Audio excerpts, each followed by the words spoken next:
Hello, everyone. Great to be with you for another episode of Palestine This Week, where we try to unpack the key issues from Palestine and the wider region. I am, as always, joined by my regular guest, Mouin Rabbani. Mouin, thank you for joining us. Always a pleasure, Nasim, to join you on this program. Yeah, Maureen, I don't know if you've noticed, last week's show had the highest viewing, something close to 27,000, which is quite high for our podcast. Yes. And if everyone, who watches our conversations likes it and shares it, I think we can continue to grow this even more. I think many have expressed how enlightening this is, your views in particular, and it's really refreshing for them to hear us, engage on Palestine, take a deep dive on the issues. So my only request to you will be to like and share this and continue to grow our conversations. Yep. Um, yeah, and I mean, for this week, I mean, there's been some movement in ceasefire negotiation with Hamas saying it is ready to accept a proposal. I guess we've been here before many times. I will not begin with that. We'll speak about the ceasefire and Gaza later on. But for now, I want to focus in this opening segment on comments by Israeli Prime Minister about Greater Israel, the Greater Israel Project. I also want to spend some time discussing Christian Zionism, and our viewers will see why I'm focusing on this week. I think it's very relevant to what's happening in Gaza and also in the Israel Project itself. I think the project has been, if it wasn't from the beginning, hijacked by radicals and extremists, post-millenarianism or the Christian Zionism. So after that, we'll move on to some other developments in the region. So returning to Benjamin Netanyahu's comments, he gave an interview where he said that it was his historical mission to create Greater Israel. If I'm a neighbor, Egypt, Syria, Jordan, Lebanon, I'd be very afraid. I'd be very scared of comments from an Israeli prime minister saying it's his historical mission to create Greater Israel. My question would be, why? What is he communicating when he issues these comments and these messages? I guess except for fanatics in Israel, in his own cabinet, some of the really deeply indoctrinated and radicalized Christian Zionists, messages like this makes Israel look very detached from reality. I mean, it's as detached as the idea that peace is possible through genocide, ethnic cleansing, and apartheid. That's the message which most of the world will take. What is he communicating when he expresses his motivations and issues statements like this? Well, I think primarily he's conveying a message of hegemony, of domination, of supremacy, and of course, of entitlement. I think domestically, he's sending a message to his own constituents, and particularly to the constituents of like-minded parties on the extreme right who don't vote for him, that your ideology is safe with me. I, like you, not only accept and believe in Greater Israel, but it is I, more than any other Israeli leader, who has been and will continue to work to make this a reality. And to the surrounding countries, and bear in mind, Israel has or currently does occupy territory belonging to each and every one of them, Egypt, Jordan, Syria, and Lebanon. The message is that what's yours or what you think is yours is actually mine and belongs to me. And at any moment, I can decide to, quote unquote, reclaim it. I mean, there are different interpretations of Greater Israel. After 1967, the concept of Greater Israel, as distinct from the concept of the State of Israel, meant an Israel that included all of the territories that Israel occupied in June 1967. So most prominently, of course, in terms of territorial size, Egypt, Sinai Peninsula, but also the West Bank and the Gaza Strip, and the Syrian Golan Heights. Rather Israel, of course, was compelled to relinquish every last square millimeter of Egypt's Sinai Peninsula in the context of first the 1979 Israeli-Egyptian peace agreement and then international arbitration about the rightful sovereign over a tiny sliver of land remaining in Taba. But there is also a more traditional concept of Greater Israel that goes back to the origins of the Zionist movement, and that particularly in the context of Israel's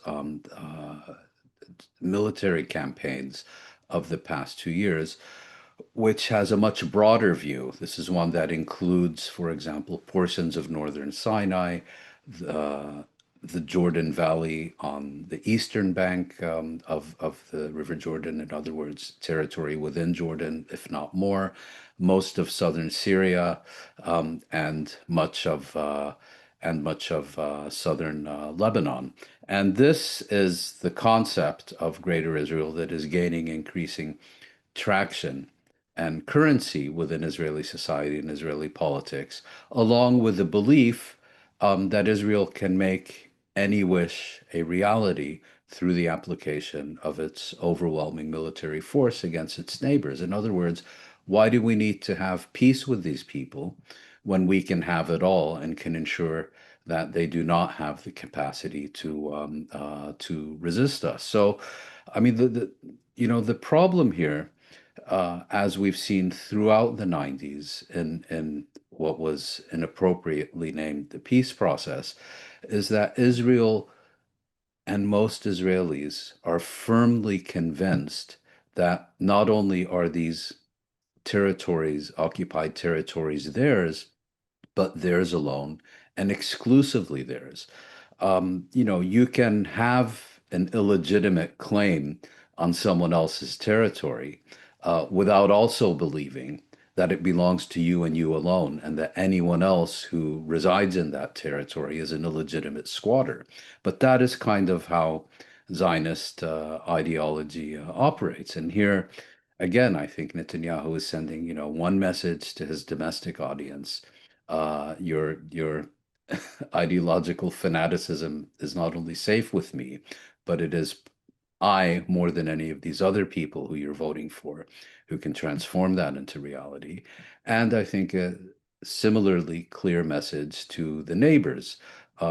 Stay in your place, and if you get uppity, you're going, is a greater Israel is going to come visit you. One last point, and I think what's interesting here is that once again, the Arab states, individually and collectively, have forcefully rejected these statements by Netanyahu. We saw that previously with Trump's harebrained Gaza Riviera scheme. In other words, once again, Arab governments have demonstrated that they're quite happy, or at least don't feel compelled to raise a finger, so long as Israel confines its slaughter of Palestinians and colonial expansion and so on to areas outside their borders. But the minute their own national security is called into question, then they see the danger and they begin responding to it. So Jordan, for example, after a hiatus of more than 3 decades, is once again instituting conscription. And this shows, that even the most pro-Western forces in the region, ones that have very close relations with the United States, with Israel, or both, recognize that they're essentially dealing with an insatiable beast, with a ideological entity whose appetite for their territory is insatiable and will continue to expand so long as it finds the means to do so. It's it bears some comparison, I think, to Germany during the late 1930s, for example, where it sought to incorporate Sudetenland in Czechoslovakia into Germany on the pretext that it had a substantial or even a majority of ethnic Germans in its population, and that it did the same with respect to areas of Poland, to Alsace-Lorraine in France, and so on. Here it's a little different. The claim is we believe in a supernatural deity who, according to our holy book, told us that this is ours and ours alone, and therefore international law be damned. The principles of international relations be damned. Because our God said it's ours, therefore it is, no further discussion. Yeah, and I wanted to further go deeper into this because if you look at Israel's history, you have to say Israel still remains a live political project. There's never been a moment where Israel had, declared its borders and said this is the limit of Israel. Israel remains a political project. It responds to situation around itself, and we're in a situation where Israel, after 70 years, has seen that no, there is no pushback. Israel was given 55% of historic Palestine in the partition plan in 1947. Then in 1967, it occupied the West Bank and the Gaza Strip. And then it expanded even further to Lebanon and parts of Egypt, of course. And that there is an incremental expansion of what is possible based on international international pressure. And Israel has seen in the Gaza war that there is no international pressure. Israel can do whatever it wants. There's been no Arab pushback. And if anything, the Arab countries have indulged Israel. So, Very much so. so I guess so. Given that Zionism is a live project, responds to the situation around it. There is no declared border. There is nothing to suggest that Israel will stop, especially if it has the backing of the mightiest superpower ever, the US. So Israel will continue. So the fact that Arab countries are not taking any precautions, it seems very, very bizarre, especially when the prime minister issues statements like this. Yeah, you're entirely correct. And if I could just make one other point, what has been historically thoroughly neglected, but people are becoming increasingly aware of, is that Israel is an ideological state. In other words, if you compare it, for example, the Soviet Union, the Islamic State Caliphate in Iraq and Syria, Nazi Germany, and so on. These are all states that exist in order to fulfill ideological principles. I'm not saying that those ideological principles are similar in any way, but what they have in common is that the state is an expression of the ideology. And in many of those cases, okay, the Soviet Union adopted socialism in one country and began conducting itself, let's say, very much as a normal state.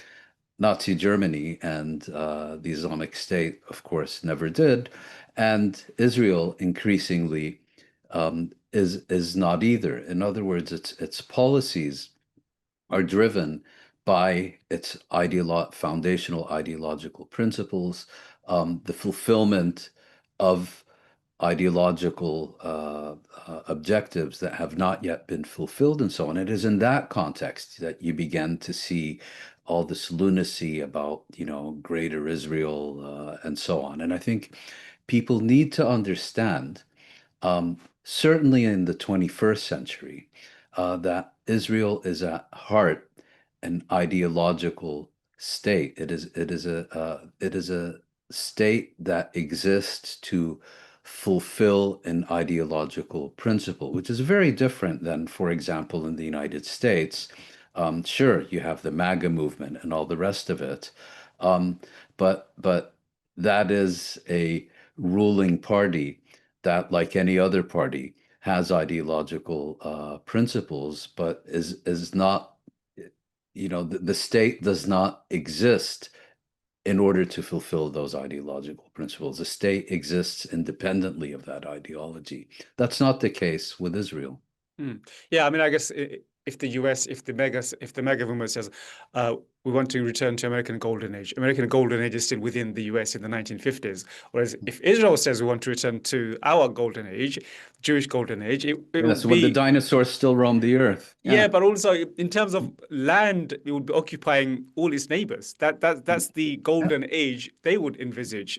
Similarly, if an ISIS or a Daesh person came out and said we want to return to the Islamic golden age in terms of political borders, you can imagine what kind of chaos and Yeah. mayhem this would cause on the international stage. Well, Um, imagine ISIS, with a top of the line U.S. supplied Air Force, a nuclear weapons arsenal that everyone tries to pretend doesn't exist, an ongoing genocide and launching wars against virtually every one of its neighbors. That's Israel. Hmm. And I've been reading an interesting book on a short history of Christian Zionism by someone called Donald M. Lewis, and he looks at the long history of Christian Zionism and how there was always been a section of the Christian community in the West who believed that their country exists solely for the purpose of returning Jews to the so-called, the Holy Land in Palestine. Balfour was amongst those, as were so many other statesmen who believed in the idea of Christian Zionism. And this idea goes back many, many, many centuries. I raise this because you have someone like the ICJ judge. I mean, someone you'd never expect to be Christian Zionist, Julia Sebutinde, who last week in an interview, she was asked why she was the only judge to oppose the genocide ruling last year. And she said, we are in the end of times. And I quote, she said, the Lord is counting on me to stand on the side of Israel. So if you think Christian Zionism is really really an idea, fringe idea within the US, I think it's become more and more mainstream now. It's quite extraordinary to see an ICJ judge defend, the position in this manner. And I would say it's no different to someone like Osama bin Laden or someone from Daesh saying he is an instrument of God, who's been tasked to rescue Muslims from Western domination. This is the kind of mindset that creates chaos and mayhem on the world stage. But now you have an ICJ judge. You have, I'm sure, leading figures in the West who subscribe to this idea of returning. And I don't just mean Christian Zionist religious. I'm talking to people like Balfour who are statesmen, people who harbor such ideas, and you'd see more and more of that. People feeling okay and able to come out and really express their religious fervor in returning, subscribing to Christian Zionism. That's right. I mean, imagine, and the author Alonso Gurmendi wrote about this for Zeteo. Imagine if a Muslim judge on the International Court of Justice, and there are several, or at least have been, were to say, "Yeah, I understand what international law says. I realize the evidence points clearly in direction A." But my Allah and spoke with me and sent me a message that actually my role here is not to apply international law. My role here is not to reach a judgment based on an independent evaluation of the evidence. Rather, I was put here by God to serve one of the parties in this dispute. I mean, imagine, if during the Serbia genocide case before the International Court of Justice, um, all the evidence, imagine if all the evidence had pointed to Serbia being completely innocent of the charges leveled against it. And then a Muslim judge would have insisted, that as part of this plan that calls for the re-Islamization of the Balkans, he felt religiously or she felt religiously compelled to rule against Serbia, irrespective of what the evidence showed. I mean, this just shows you, the level of lunacy that's at stake here. When you would think that the immediate response to Sebutinde's interview would have been to send in ICJ security, put her in a straitjacket, and send her straight for an urgent psychiatric evaluation. But this is Israel, nothing to see here. Everyone is entitled. Everyone Yeah. is entitled to their views. I mean, more broadly about Christian Zionism, and the Columbia academic Joseph Massad actually gave a very interesting keynote presentation.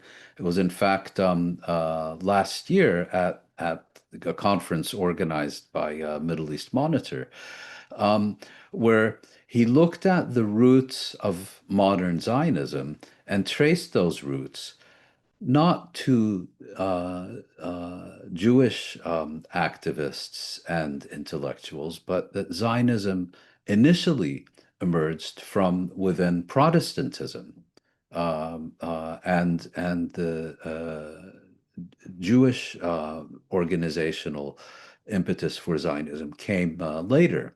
And what Christian Zionism, its principles, are that towards the end of times, there will be an ingathering of the Jews, and according to them, this is all predicted in biblical prophecy and so on.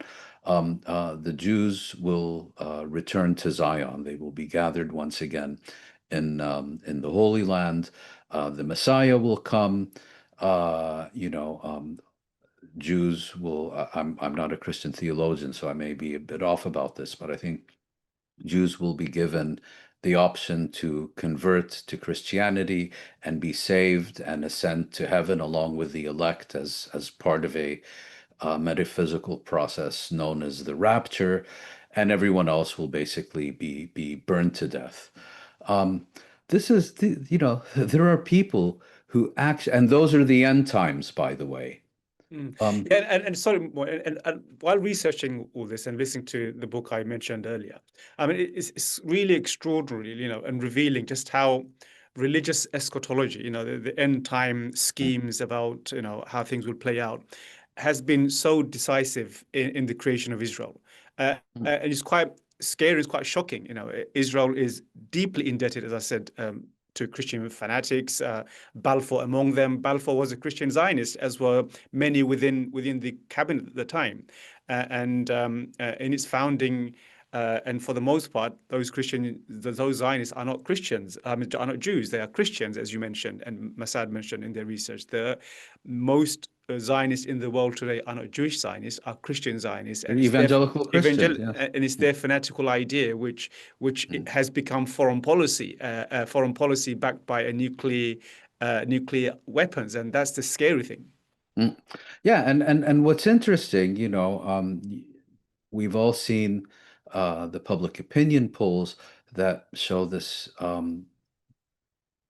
massive transformation in public opinion. For example, in the United States, um, Israel has irreversibly become damaged goods among Democrats.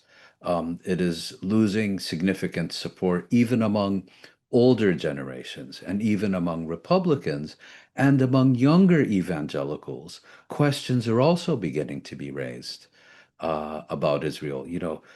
Is this really what our God commands us to do?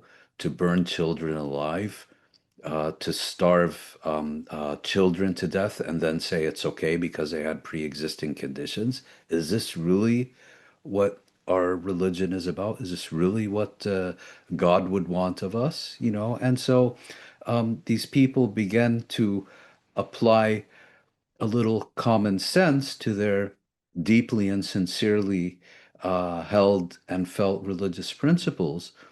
And it becomes increasingly difficult for them to accept that Israel is part of a divine plan, because the Messiah did not come back and go poof, and all of a sudden you had the state of Israel. Um, uh, yeah, sure, you can think that at the end of the day, everything happens for a reason and God is ultimately responsible. But that's a little different, than a political movement settling a territory under the protection of a European imperial power, and then instituting a Nakba and a mass campaign of ethnic cleansing to establish a supremacist state, and to then say, oh, it's all God, man had nothing to do with it. It doesn't quite work that way. And I think when people, even those who have been brainwashed since childhood to believe that this is all part of God's plan, the more they're exposed to it, the more difficult it becomes for them to reconcile reality with their religious principles. Yeah, and I think when we speak about Gaza in detail, we should not, we should not do it within very narrow framework, but within the understanding that we've just mentioned, that there is a historical effort and a lot of foreign policy these days. Israel's position, America's position, is determined by actors who uh, view eschatological scenarios as part of what is happening now, and they're pushing the situation in Palestine towards that, and we need to, I guess we need to be mindful of that, and mindful of the fact that much of the position Netanyahu takes, and the fact that he's very um, un refusing to accept any kind of uh, negotiation with Palestinians is partly due to the fact that he has this vision. He sees himself as we said, on a mission to create greater Israel. So these are all kind of interlinked. So that leads me to the next phase of our conversation today, which is, as I mentioned early on, the movements in the long-running ceasefire negotiation between Hamas and Israel. Hamas yesterday said that they have accepted a proposal for a Gaza ceasefire deal, but that would mean release of all the hostages for end in Israel's military campaign. But Israel has said that it will only end the military onslaught if Hamas releases all of the hostages at once. So I guess we're back to where we were for many, many months. I guess the added dimension is that there are now huge protests in Israel against Netanyahu. There are now a number of countries who said they will recognize a Palestinian state. Whether that will make any difference, we don't know. So what's your position on the current negotiation and Hamas saying that they are willing to accept a proposal for a Gaza ceasefire? Well, the Egyptian and Qatari mediators have put forward a new proposal that, according to the Qataris and the Egyptians, 98% of their proposal consists of items and details that both Israel and Hamas have previously accepted. And that would mean there's only 2% of this proposal that consists of issues that both of them have not previously accepted. So clearly, it includes some elements that only Israel has accepted and some elements that only Hamas has accepted. And these concern things, for example, like the number of Palestinian prisoners who are serving life sentences that will be released for every one of the remaining Israeli military captives being held in the Gaza Strip, um, and the depth of the buffer zone within the Gaza Strip that Israel will initially be permitted to retain control over during the first phase of any agreement.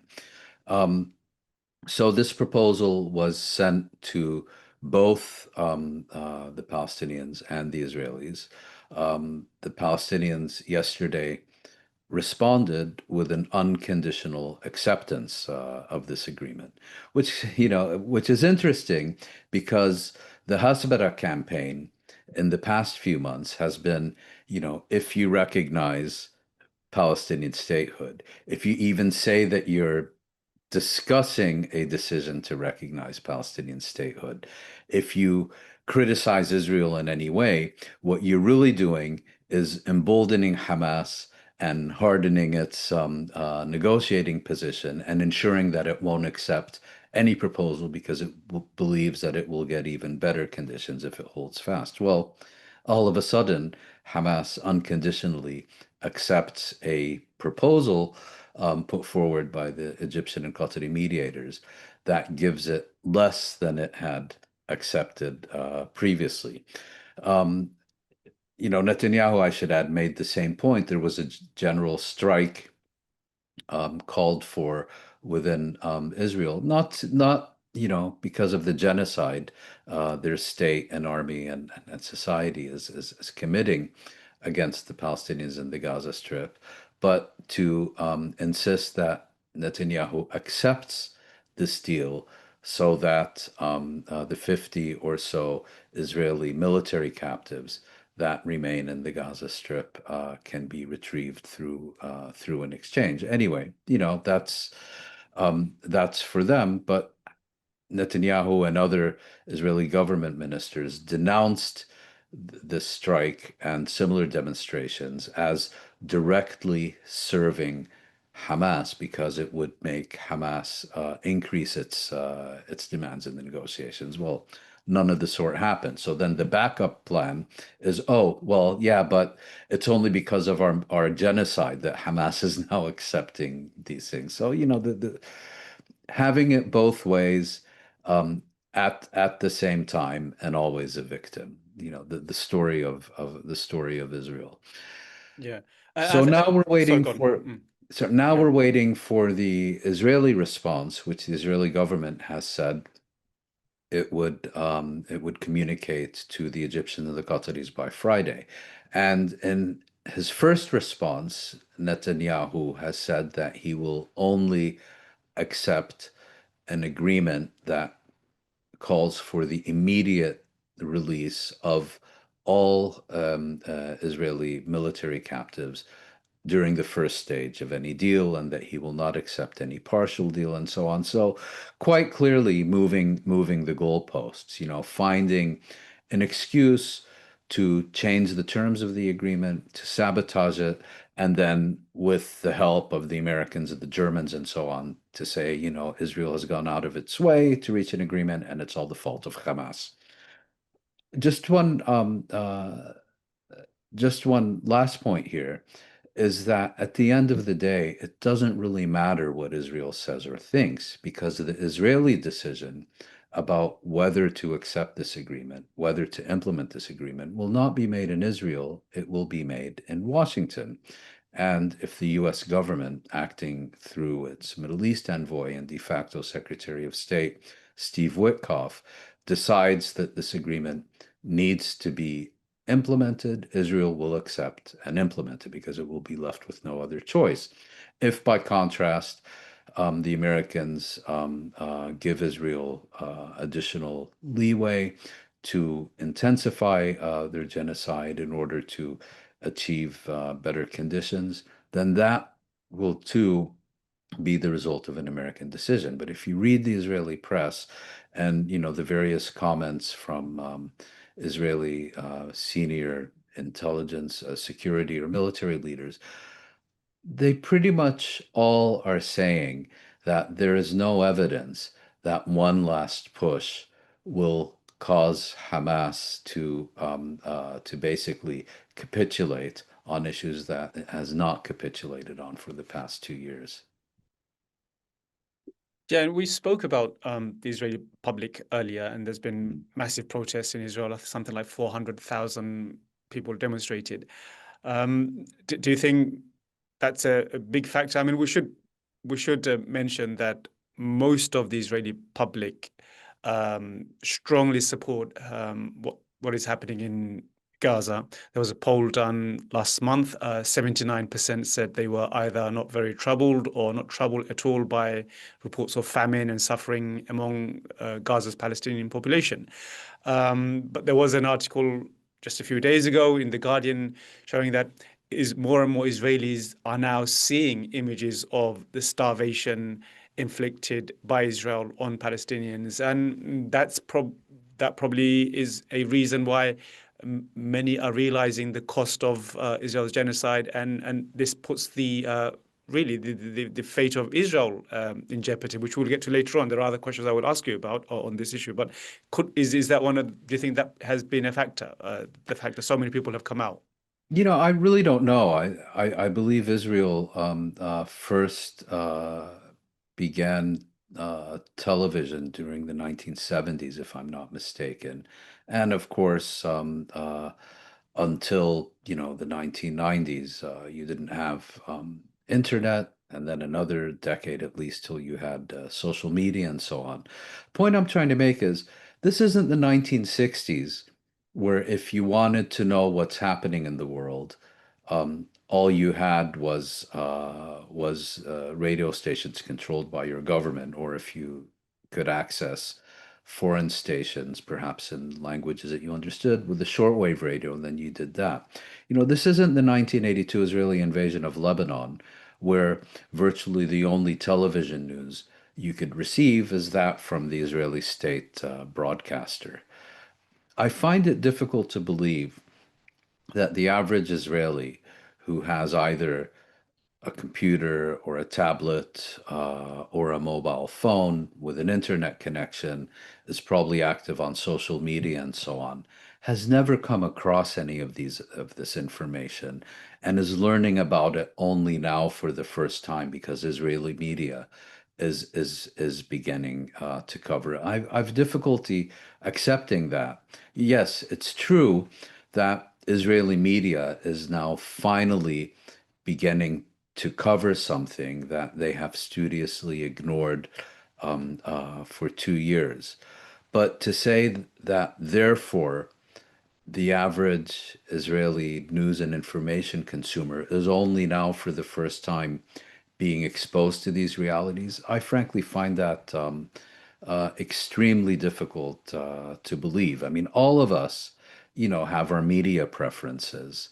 All of us have sources we naturally gravitate towards, and sources we generally make a point of avoiding. Think of yourself or myself or anyone who's watching. Even us are on social media, on our television screens, and so on, constantly bombarded with news and images from sources we don't subscribe to. And I'm trying to understand, how is it possible that Israeli consumers are somehow unique and have until now only seen news reports and images produced by their own genocidal apartheid regime? Mm. And talking about starvation, one of the tools Israel has employed is dismantling of the UN and aid services in Gaza, and replacing that with the GHF, Gaza Humanitarian Foundation. We spoke about that last week. But over the last couple of days, there's been a number of interviews given by a chap called Chapin Fay, who is the GHF spokesperson. He gave an interview in Channel 4, and a number of other, I think BBC, a number of other outlets as well. And he made a couple of extraordinary claims. First, he said that the US, the Trump administration, gave 30 million.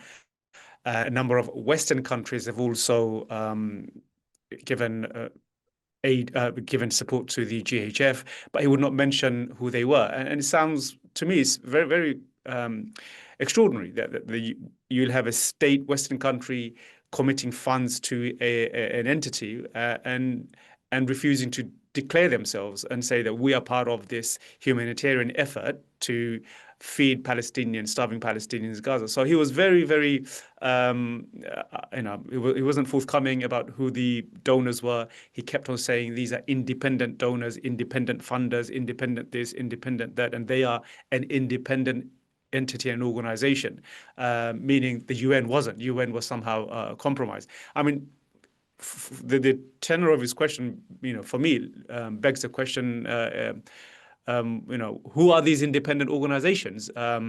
Independent organizations, are they part of the global network of religious fanatics, indoctrinated radicals, who part of, trying to bring about end times in Gaza and in Palestine.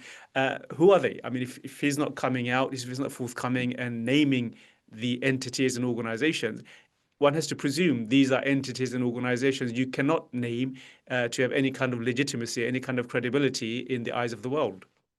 Well, I can't answer your question because the only presumption that can legitimately be made is that you can't trust a single word that comes out of Chapin Fay's mouth.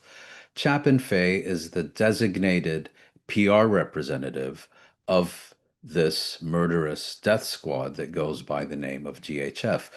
It's his job to say the kinds of things he's saying.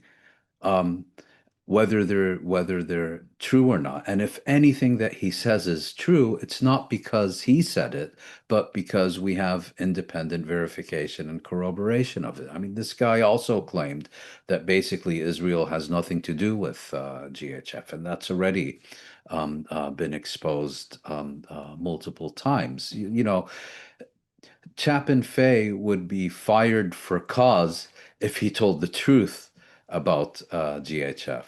And one of Hasbara's principles also is whenever anyone denounces you in public, you put out a story that they're sending you love letters in secret. So, of course, all the evidence we have is that it is only Israel and the United States that are directly involved in the GHF project. So you trot out Chapin Fay, and he says, actually, we have multiple European donors, they're European governments, but I can't identify any of them. Why can't you identify any of them? Isn't it possible to go through, how are these European governments exactly concealing the fact that they're directly providing funding to GHF? None of it makes sense. Why would a state conceal its support for an aid fund? That's the question everyone would ask. Why Well, would a if country, why would the GHF is UK? this life-saving project that is saving Palestinians from imminent death by starvation because of Hamas, you would think that European governments would be loudly and proudly proclaiming that they're supporting GHF and would, in fact, be demanding that GHF publicly recognize their role in supporting them. You know, the way you see sports stars wearing brand names on their hats and their T-shirts or not. But all of a sudden, this is a very secret affair. Yes, they're all doing it, but I can't name a single one of them. My ass. Yeah. Um, I guess much of what we're talking about is just showing how unconventional everything is from the Israel project, from Christian Zionism becoming a major force and animating force in and an actor in Israel-Palestine, to the GHF, which again is an aid, supposedly an aid organization, but does not operate anything like an aid organization. So there's a lot of things that are very, very unconventional on this matter. And I guess my next question is related to that. I want to present three discussions that took place last week, and you can comment on either one. First is an interview between Ezra Klein from the New York Times with Philip Sands. He's a prominent lawyer judge at the ICJ, and the conversation was about is Israel Sorry, I committing... don't think he's a judge. I think he's a No, prominent sorry, human rights lawyer. human rights and lawyer. author. Sorry, not Yeah. a judge. Prominent human rights lawyer, and the conversation is Israel committing genocide? The takeaway for me was that the term genocide has become, well, when Raphael Lemkin, the person who came up with the term, his classification of genocide had a much lower threshold, and under his classification, what Israel is doing in Gaza is clearly genocide. That's what Sands said. But over the years, there's been an attempt to raise the bar of the threshold of genocide. So feel free to comment on that. And then there was another really interesting interview with the CEO of ADL, Jonathan Greenblatt. So you're laughing, I'm laughing, and it's quite incredible what he said. So he was asked about the genocide in Gaza, and then and also the Jewish response towards that. How do they feel about the fact that there's genocide in Gaza? And his response was basically, you know, if Christians left Christianity because of the Crusades, then you won't be much of a Christian. You know, he's basically trying to say that there's always horrific events in every culture, every tradition, genocidal, but it doesn't prompt or it doesn't lead to people abandoning their project, abandoning their faith, abandoning their culture or tradition. So that's another. And because of the sake of time, I'm pushing all three into one segment, and you can comment on any you want. But the one I found most revealing is an interview by Yuval Noah Hariri, you know, the acclaimed Israeli philosopher, historian, whatever you want to call him. None of those. Yeah, Yeah, but go ahead. so he gave an interview I thought was very revealing. Yeah. He basically says what is happening in Israel now can destroy 2,000 years of Jewish history and Jewish culture. And Israel has presented a situation where Jews face a moment of crisis, the biggest crisis in probably their long history. And if Israel continues in its present trajectory, it will create a Jewish state based on Jewish supremacy, worship of anti-Jewish values. So he was very alarming in the interview he gave. I guess the lesson he's trying to give is that if the lesson Jews learned from 2,000 years of history is that might makes right. You know, what is the point of Israel? You know, we are, meaning Jews are no different to the Romans. We are no different to the Crusades. We are no different to all the other genocidal regimes and countries that have gone before. So he gave a very alarming interview as to the direction of Yeah. Israel. So feel free to comment on any of Yeah. these. I squeezed it together for the sake of time. That's fine, and I'll try not to drone on for too long. But let's start with the Defamation League, Jonathan Greenblatt's organization, the far-right hate group that he leads and pretends to be a civil rights organization. This was a very lengthy interview published in the New York Times and conducted by a reporter named Lulu Garcia Navarro. And at one stage, she asks him not about Judaism, but about Zionism, saying that there are many people who, when they look at what is many people, and she made a point of saying, including Jewish people, looking at what Israel is doing, and are on that basis having their doubts about Zionism as a project. And of course, Greenblatt, who has dedicated his far-right hate group's entire being to erasing any distinction between Judaism and Zionism, his immediate response is to say, well, that's like saying you should reject Islam because of Ayatollah Khomeini, or you should reject Christianity because of the Crusades. Hello, you know, the Crusades were over 1,000 years ago. The Gaza genocide is in 2025, happening as we speak. But what's interesting here is he basically admits it's a genocide without realizing it. It's a genocide, but we need to continue supporting it because every Yeah. other culture tradition has a history, a dark history. So Yes. so do the Jews. Yes, exactly. So how can you possibly hold Yeah. genocide again? You know, it's like saying, how can you possibly repudiate Nazism just because there was a Holocaust? You know, this guy is just off the wall. But you know, that's how far-right hate groups operate, and Greenblatt's Defamation League is no different. The Hariri or Harari, is it Harari? Yeah, Harari, yeah. Yeah, Harari interview. What I found most interesting about it, and I'm not going to repeat the points you made, but what I found most interesting about it is that he says, you know, if this goes on, Israel is no longer going to be a democracy. It's no longer going to be liberal. It's no longer going to be this and that. it will become an apartheid state. And to me, he is the epitome of the liberal Zionist Israeli who has this idealized version of what the state has always been and how that utopia is being dismantled and destroyed by the Israeli right, not realizing that that happened a long time ago, and it happened because what he fears Israel is going to become, it became long ago because those things are embedded in the very sinews of Zionism. So this kind of lack of self-awareness, if you will, about what has already happened and projecting it as a fear for the future is what I found most interesting about that interview.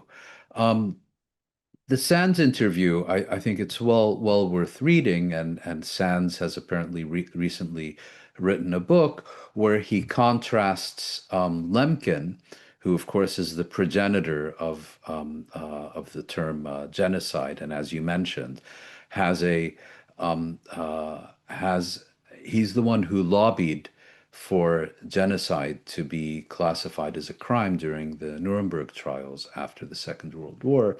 And he then lobbied for the Genocide Convention, but he wanted a more expansive definition of genocide. So Sands, for example, notes that the Genocide Convention specifies racial, ethnic, religious groups, but doesn't, for example, include political groups, and various other things. And he contrasts Lemkin with another well-known, also another well-known human rights lawyer, international lawyer, also by origin a Jew from Eastern Europe, named Lauerpracht, if I'm pronouncing that correctly, and the distinctions between them, where Lemkin wanted to focus on the rights of groups and the rights to be protected from the kinds of things that happened, during the Armenian genocide and during the Second World War. Lauerpracht, by contrast, was opposed to Lemkin's approach because he wanted to focus on the rights of individuals to be protected from the state, and was concerned that an emphasis on groups would divert international law from the direction it was supposed to go around, or something like that. I'd have to go back and read it more carefully. Um, but I want to make a general point. All three of the people that you mentioned, and there have been many others in recent weeks, are people who at long last are coming out of the woodworks and are now openly acknowledging that Israel is perpetrating a genocide against the Palestinian people. I don't know when each of these three came around, but we have all seen in recent weeks, how people are finally beginning to say, "I can no longer look at what's happening and deny that it's a genocide." Many of these people, they have been praised for finally coming clean, but they have also been criticized and condemned for waiting so long. I can fully understand the frustration. Where have you been for 2 years? Are you blind, etc. But I do think we need to make a distinction between people who have thus far declined to clearly identify what Israel is doing a genocide, while also not shying away from coming out in support of Palestinian rights and being unambiguous in exposing and condemning Israeli actions, but stopping short of calling it a genocide. We have to distinguish between those on the one hand and others who, like Irwin Cotler and Daniel Pipes, who are now calling for Israel to end its war, but who have dedicated their entire careers, and specifically the past 2 years, to justifying and rationalizing and producing apologia for anything and everything that Israel has done. I think those are two very different categories. I think in the first case, it's time for dialogue, debate, and coalition. In the second case, I wouldn't get within 10 barge poles of them, because these people are out to destroy Palestinian rights. And whenever they make any proposal that seems at any level reasonable, it is because they believe this will advance Israeli interests against those of the Palestinians. I should say, if I take my own example, um, I was already being approached by people, I think already in late October, who were saying, it's time to come out clearly and unambiguously on the issue of genocide. We need to start um, uh, um, a campaign to ensure that this issue comes before the International Court of Justice. I was initially very hesitant. I could see what Israel was doing. I was consistently speaking out against it. I'm not an international lawyer, so I didn't feel I knew enough. And I was concerned that if you made a charge that did not stick, that could undermine the credibility of the other things that were being discussed. I then spoke to an international lawyer whose record is beyond reproach, and his response to me was, yes, I do think there are grounds for determining that this is a genocide. Remember, we're speaking really during the first month of the genocide. But he also said, at this stage, I do not support a case going before the International Court of Justice. And the reason he gave was that there was already a case before the International Court of Justice about the legality of Israeli rule in the occupied territories. And what he said is, my concern is that if the ICJ does find that the genocide case is plausible, A, it's not going to be resolved for years, and B, the ICJ judges may then feel they need to compensate for this by ruling in Israel's favor on the occupation case. And it was really, I may well have used the term genocide here and there prior to December, but it was really only when I read South Africa's submission to the International Court of Justice or thereabouts that I felt it would be morally and politically irresponsible not to consistently speak of genocide. And I guess the point I'm trying to make is, there are people who are on the right side of history. There are people whose hearts are in the right place. There are people who have been committed to doing the right thing, who have been late in acknowledging that what Israel is doing is a genocide for a variety of reasons. And I'll be the first to admit, not all of those reasons are credible. But now that they are doing the right thing, I do think those people can be part of a coalition.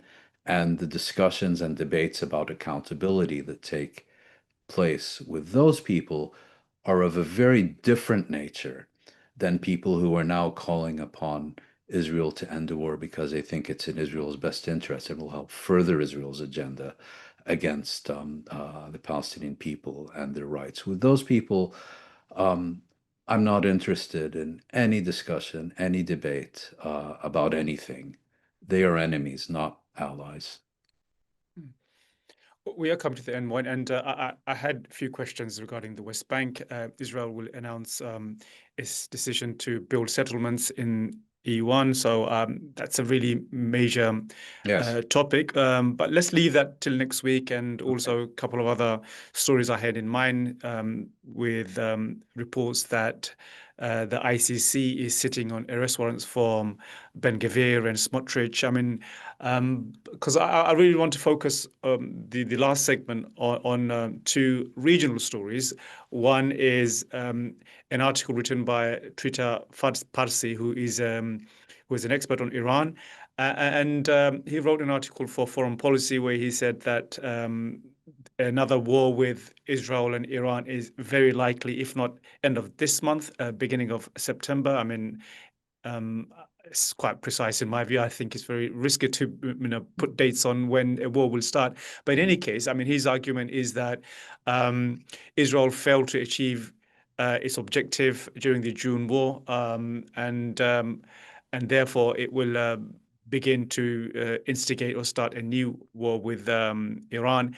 And the second question regarding Lebanon, there's a lot of talks about trying to disarm Hezbollah. Hezbollah chief Naim Qasim has said that the Lebanese government is handing the country to Israel, and he will not disarm. So there's a possibility of a civil war if there is pressure on Hezbollah to disarm. So just let's end on those two issues: Iran, war with Israel, and also disarming Hezbollah. Yeah. Well, let me start with Lebanon. And there's now this American plan calling for the total disarmament of Hezbollah, and it is being supported by key power centers and key officials at Lebanon, including its new president and new prime minister.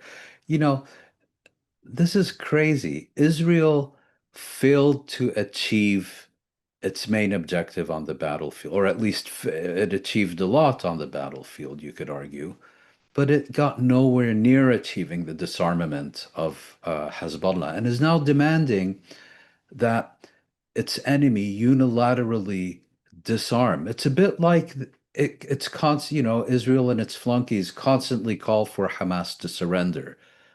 Well, if you're unable to defeat it with military force, why would they surrender? I mean, where in the world, where in history does it ever happen that you fail militarily, but the other side capitulates and surrenders and disarms? I mean, imagine the arrogance and the sense of entitlement that is required to even think that you can put this demand on the table.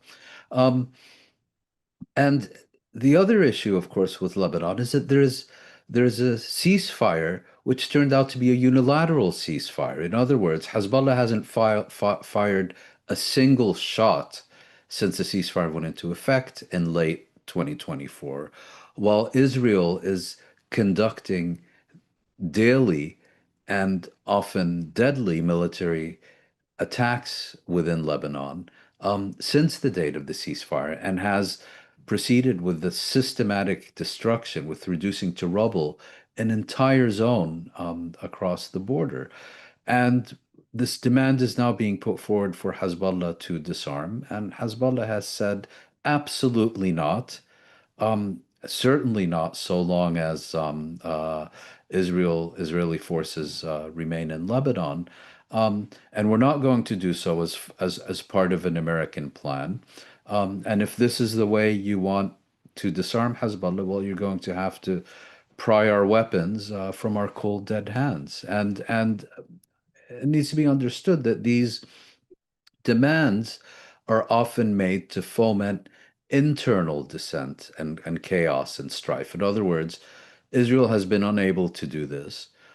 So it wants to see if, conflict between various Lebanese parties furthers the agenda. And I don't see it working.